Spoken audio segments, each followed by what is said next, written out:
हिंदू धर्म में पिछले 15-20 साल काफी गलत उदाहरणों वाले रहे हैं।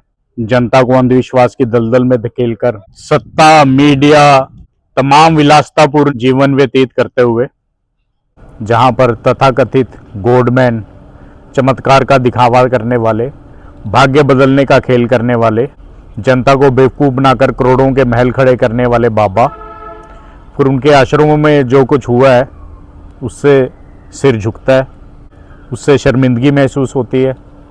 पर इसी बीच एक ऐसे संत हुए हैं हिंदू धर्म में जिनके आश्रम पूरे भारत में है, विदेशों में भी है, बहुत बड़ी संख्या में उनके फॉलोअर हैं। उनके कुछ नियम थे आश्रमों को लेके अपने, और सबसे पहला नियम था कि मुझे कोई भगवान नहीं कहेगा, मुझे कोई माथा नहीं टेकेगा, मेरे सामने कोई सर नहीं झुकाएगा। दूसरा नियम था जी, पैसा किसी तरीके से इकट्ठा नहीं किया जाएगा और आश्रम के अंदर सिर्फ एक सत्संग करने लायक पैसा होना चाहिए।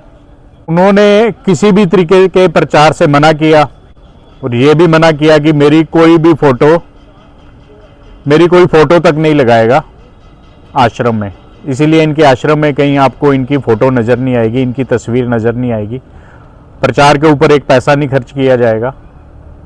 और पूरी ज़िंदगी उन्होंने जंगलों में, पहाड़ों में तप करते हुए बिता दी और 2 ग्रंथ लिखे बकायदा, ग्रंथ श्री समता प्रकाश और ग्रंथ श्री समता विलास।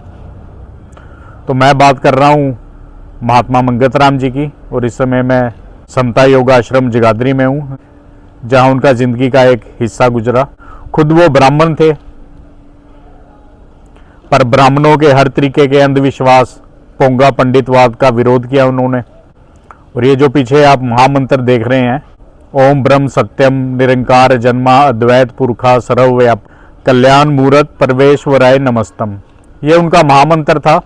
जन्म, मृत्यु और तमाम तरीके के जो शुभ अवसर होते हैं उनमें किसी भी तरीके के क्रियाकलापों के वो खिलाफ थे।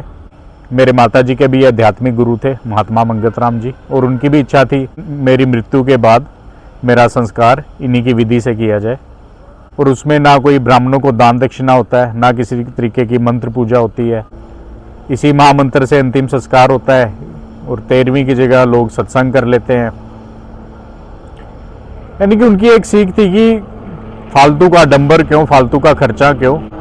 पर यहीं हमको धर्म और अध्यात्म के बीच का फर्क महसूस करना है। भारत की जो पूरे दुनिया में शान है वो धर्म की वजह से नहीं हुई है, वो अध्यात्म की वजह से हुई है। अध्यात्म का मतलब है अपने अंदर की यात्रा।